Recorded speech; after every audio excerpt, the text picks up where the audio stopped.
This is the Mike LaPetri Show.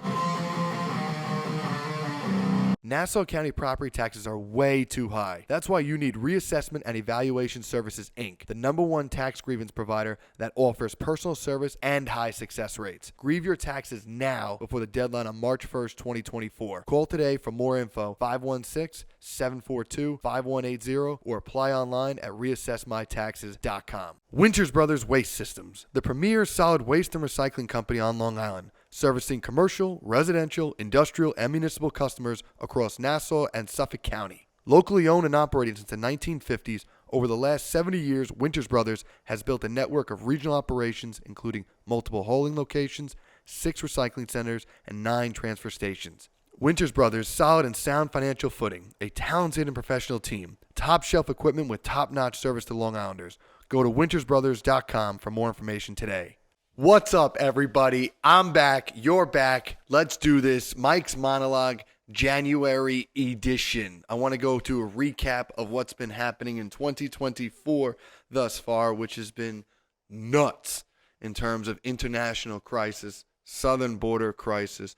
What the hell is happening? I mean, we're looking at Iranian-backed attacks, open border, national security crisis, and then now the impeachment of Department of Homeland Security Secretary Alejandro Mayorkas, which is going to be interesting in of itself because the people in the Republican base are craving for some sort of accountability. Somebody's got to be accountable here, and people are asking, who is it? Is it Biden? Is it Mayorkas? Hunter Biden? What's going on with that situation? But ultimately, I want to really focus on our national security. That's been a real big part of my policies, my focus, frankly, my platform throughout my time when I was a state legislator and then now even out of politics. I think it's something that should be of the utmost focus for, frankly, voters nationwide. And I also want to really look at America needs to focus on the fact that while everyone's talking about DEI or pronouns or who's getting what or equity, all these buzzwords, right? But at the end of the day is if you don't have a safe country, if you don't have a strong nation, then you're screwed. People are going to be attacking you. People are going to be hurting you. Enemies abroad want to destroy us. So you got to make sure that your own house is in order. Safety-wise, you have the fences up, you have the walls up, you have all the guards posted, right? You have the military strong. I don't understand how we don't have any sort of mentality recognizing that. I think people are just too comfortable, right? People are just too comfortable thinking like, oh yeah, United States, nothing will happen, right? We did that decades ago, and then you had Pearl Harbor, right? And then you did it again, and then you had 9/11. So are we going to do it again? Are we ever going to learn from history that you must always be strong? And now this January, we're looking at Iranian-backed attacks, right? You just saw enemy drone from an Iranian-backed proxy attacked U.S. barracks in Jordan. And that killed 3 people with over 30 injured. And are we just going to forget that? We just going to ignore that? Because bear in mind, right, Iranians have been giving $16 billion by the U.S. We've already covered that last year in end of 2023. Bear in mind, Iranian-backed groups since October 7th have attacked Americans and their allies over 160 times. So this is just one of those other 160 attacks where we just keep getting hit and hit and hit and hit and hit and hit. And now finally what happens is we've lost 3 of our own. 3 of our finest who serve and protect us, who defend us in their barracks. It's an atrocity. It's disgusting. It's disgraceful. And that should not be tolerated. But more so, this is why it's so important to have these preventative measures, right? Where you're stopping them, you're quelling these attacks, not waiting for a 160 times or 161 here, right? You're starting where once they start attacking, no. You're going to deter that. An act of deterrence is a necessity. An act of deterrence is necessary to ensuring that we protect our own who are out there protecting us.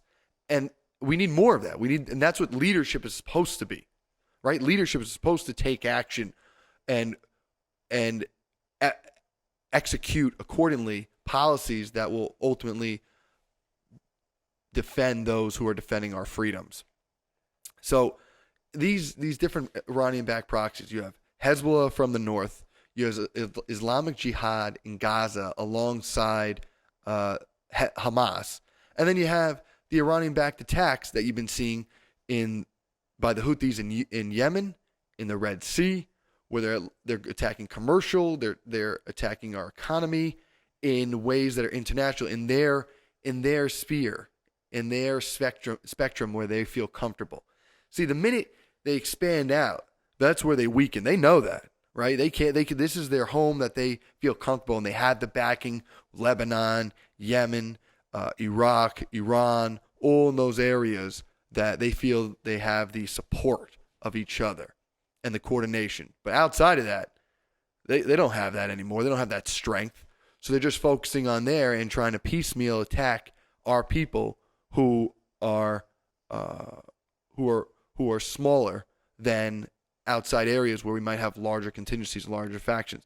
And I think we need to show that strength. I think we need to remind Iran and the Iranian-backed proxies who we are. I mean, yeah, Iran's going to deny responsibility. They always will. They always have, right? They're always going to be acting as the victims, just like what Hamas is doing in Gaza, right? They go into Israel and slaughter thousands of innocents, and yet now they act like, oh, poor us for getting destroyed and attacked by Israel for that provocation. So Iran's doing the same thing. They want to have it where they look like, oh, United States is increasing and escalating this to be something more than it. No, America needs a proportional response.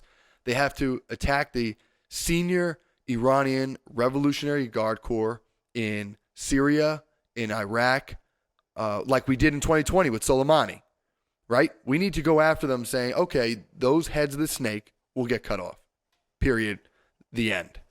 But I also think that we need to target their oil economy. I think we need to cripple their oil infrastructure.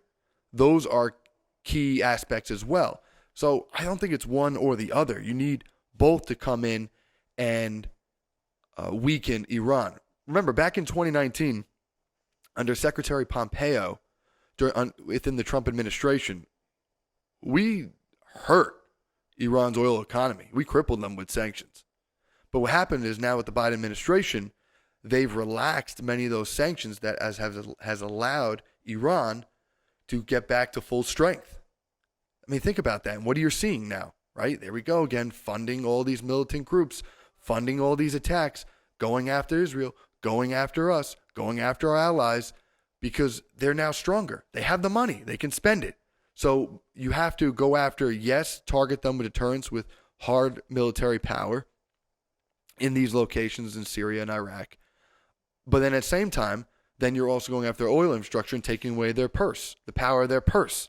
I mean, if you look at how, if you look at how to do it, I really think you got to focus on the Strait of Hormuz, which is in the Persian Gulf, that deals with 90% of oil exports for Iran.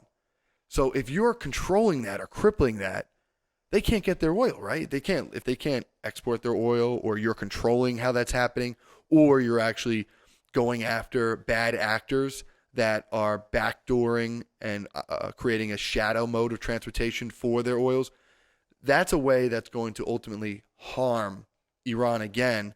And once Iran doesn't have the power of the purse, then their proxy groups won't be doing their bidding because they're not getting paid. They're not going to get paid. Or vice versa, if Iran's senior IRGC are getting killed, like Soleimani was, then they're going to tell their proxy groups to also back off. So there's a dual dimension here that needs to be targeted and attacked. And I think we just need the political courage to do it and the political willpower to do it, right? You can't just point the finger and say, don't do that. It's not how real leadership works, right? That doesn't work in anything. I mean, think about it. You tell your kids, don't do that. Okay, or what, right? That's always the response. Or what? Well, we need an or what, and this is our or what, frankly. So if you do that, you cripple Iran, specifically their money. I mean, their oil revenues, by the way, account for 70% of their total government revenues. So there's the proof in the pudding. That simple as that, no money, no power, and no attacks. So that's what we need. We got to send a clear message. This won't be tolerated.